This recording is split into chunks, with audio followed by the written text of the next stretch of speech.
Анализите покажале сериозни отстапувања меѓу декларираниот и вистинскиот состав кај повеќе млечни производи. Телевизија 24 од институционални извори дознава дека најголеми разлики се утврдени кај урдата на Бела фарма од Србија, каде наместо декларираните 25% млечна маст биле измерени само 5,54%, како и кај Златиборското ситно сирење на ПК Златибор, каде анализата покажала само 1,19% млечна маст наместо декларираните 14,3%. Отстапувања се констатирани кај производи на Маврово, Милком, Сентис АГ, Ѓоргијеви, Продукт и Тетовска млекара, додека кај Нортмилк е утврдено присуство на растителни масти во производ деклариран како млечен. Првиот човек на Агенцијата за храна и ветеринарство Оливер Миланов одби да ги открие имињата на фирмите кај кои се утврдени неправилности, образложувајќи дека агенцијата би можела да се соочи со тужби и правни последици од операторите со храна. Согласно Законот за интелектуална сопственост, Законот за потрошувачите, но и други закони поврзани со храната, не можеме во моментот да го кажеме делот, затоа што ќе сносат последици економски и финансиски операторите со храна. Не сакаме утре да бидеме и ние изложени на товар со прекршочни и кривични тужби кон агенцијата.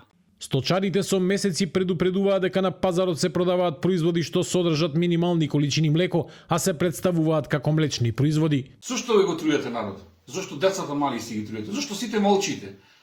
Зошто сите молчите, да прашам, кога сите јадите од тоа? Дури ние, ако произведуваме млеко, ние го купуваме тоа млеко. Кај млекото паја, во маркетите расти, дали некој е задолжен да го зема тоа вештачко млеко? Некој што го увозва и треба да го троши. И сега, оваа кавга не е така настаната, открила, Ахава открила, што открила Ахава? Па на Ахава и кажуваме пред 3 месеци дека сето е со такви средства.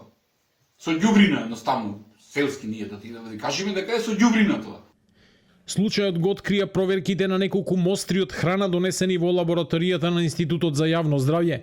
Директорите и на институтот и на агенцијата велат дека казните за вакви прекршоци се мали и дека законската регулатива мора да се менува. Доктор Ненад Лазаров, кој е еден од предводниците на порталот Pazarluk.mk, повика на бојкот на сите производи чии производители нема да објават независна анализа за квалитет од Институтот за јавно здравје. Граѓаните за кои разговараше Телевизија 24 велат дека довербата во производите на рафтовите е сериозно нарушена. Нездрава. Тоа 100% сум сигурен. Што се каже, преваранти, интриганти, пише 20% настано, 101% нема. И ја не знам со кое лице се јавуваат и не казна 1200 евра, а без 120 евра репни го бе. Не трујат. Зимам на тезга што е ставено, мислам во маркетите и толку. Само гледам рокот до кога е, иначе друго не, дали масно не е масно, не приметам тоа. Акцијата на Агенцијата за храна и ветеринарство почна со засилени контроли на млечните производи на пазарот, при што беа утврдени сериозни отстапувања меѓу декларациите и вистинскиот состав на дел од производите.